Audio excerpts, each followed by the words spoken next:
So guys, bali mag-disable tayo ng device dito sa system na to, GST200N-2. Yan. So addressable to, no? Ngayon, kasi yung firefighting magte-test daw ng PAMPROM, so ayaw natin ng magka-disturbo dito sa main building kasi mag-aalam to eh. So punta lang tayo dito, pag nag-disable tayo dito, punta lang tayo dito sa number 8. Yan, enable, disable. Tapos enter ka lang. Tapos disable device. Number 1. Tapos punta ka lang dito sa number 3, all loop sounder. Number 3. All loop sounder. Enter mo lang yon. Yan, success. Nakalagay na yan dito guys, disable. So ibig sabihin, lahat ng sounder na addressable, na disable na yon. Ngayon, kailangan naman natin i-disable yung leap. Yan, kasi ito ay naka-interface sa fire alarm. So pag nag-alarm, papaba to dito sa ground floor. So punta lang tayo dun sa loop number, no? Tingnan muna natin yung address niyan, yung module ng leap na yan, kung anong address. Pindutin lang natin dito sa browse.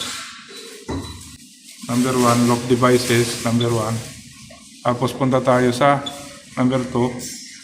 Kasi loop 2 to eh. Loop 2 yan na-connect. Enter lang natin. Lalabas lahat ng mga device. Tapos arrow down ka lang para makita natin yung address na i-disable natin. Yung address ng module na kailangan natin i-disable, no?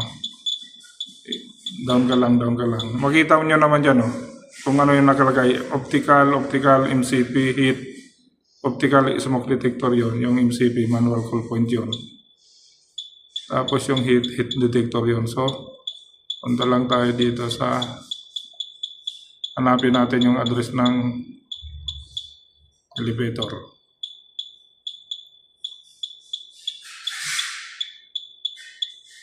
Elevator.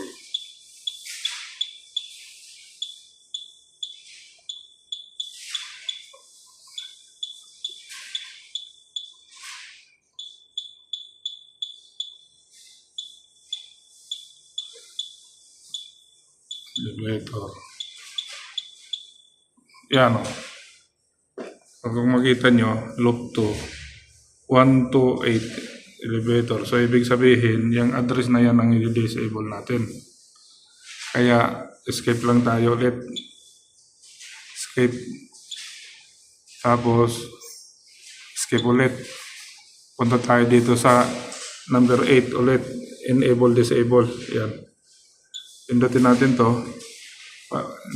Password. Hindi na kailangan password. Enter mo lang diretso. Disable devices. Yan. Number 1. So, number 1 tayo. So, pupunta ka dito sa individual points. Yan. Kasi isa lang naman ang natin disabled. So, number 2. Ngayon, di ba kanina nakita natin loop 2? So, ilagay natin yung loop number. Tapos, 128. Di ba 128 yon nakalagay? 128. Yung address ng module na i-disable natin. 128. Enter mo lang. At, yan o, success. So, ibig sabihin, naka-disable na yon. Naka-disable na yon. Tapos, kung gusto nyo makita yung mga disable yung device, punta lang kayo dito sa view disable. Ayan o. Yung 128 na disable na. Nakalagay dun sa taas disable. Tapos, may 2 of 2. Ibig sabihin, dalawa naka-disable dyan.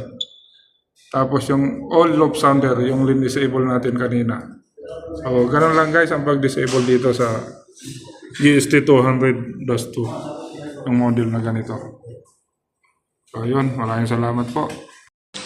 So yan, na-disable na natin yon yung lip na to. Tingnan natin kung pag may alarm, kailangan gumana pa rin siya. Kasi disable Inisable natin. So paalam tayo ng MCP, okay?